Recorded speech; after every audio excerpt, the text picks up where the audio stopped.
সুপ্রিয় দর্শক, এই যে দেখছেন আপনারা, এই দিক দিয়ে প্রস্রাব করা নিষেধ হওয়ার জন্য এদিক দিয়ে অনেকগুলো বান দেওয়া হয়েছে, কিন্তু উনি করছে কি এই বানগুলির ওভারটেক করে এখানে প্রস্রাব করতে বসছেন।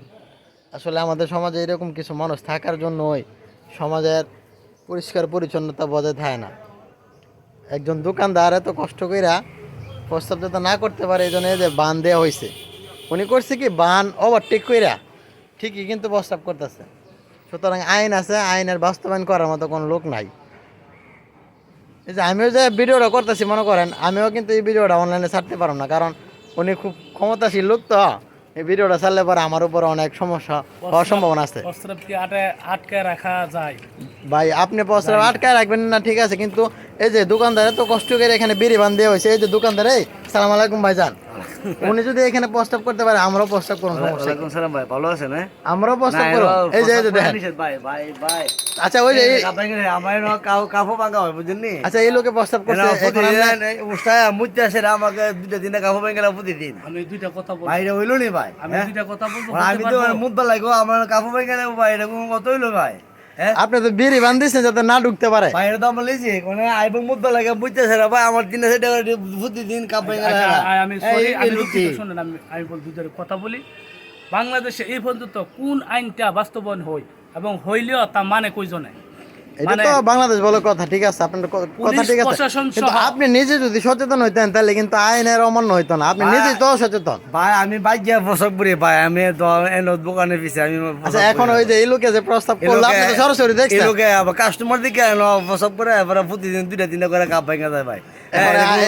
ভাই প্রস্তাব করবো, কাপও ভাঙবো ভাই। 1 মিনিট দাঁড়ান, এখন এই ব্যাপারে আপনার কোনো কিছু পদক্ষেপ নেওয়ার প্রয়োজন মনে করতেছেন? আমার কাপ ভেঙে গেলে আমি প্রতিদান নই না, মনে মনে একটা হাত মনে মধ্যে একটা হাতে কে দেখা, মনে মধ্যে হাত কিন্তু কষ্ট কিন্তু আছে, কষ্ট কিন্তু আছে। ঠিক আছে, উনি প্রতিবাদ করে আমার সাথে পারবো না, কারণ আমার হ্যাডাম আছে। আর বর্তমানে হ্যাডাম জোর যার মূল্য তার, কথা সত্য নেই, কথা সত্য। আমি এই জন্য আমি হ্যাডাম দেখে আমি এই বিড়ি বাদ টপকায়া ওই পাশে যায় প্রস্তাব করছি, কারণ আমার ক্ষমতা আছে।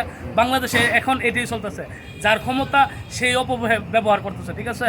এই জন্য আমারও কিছু ক্ষমতা আছে, আমি এলাকার বড় মাতব্বর, আমার উপর কথা বলবো কেউ, এই জন্য আমি যা প্রস্তাব করছি।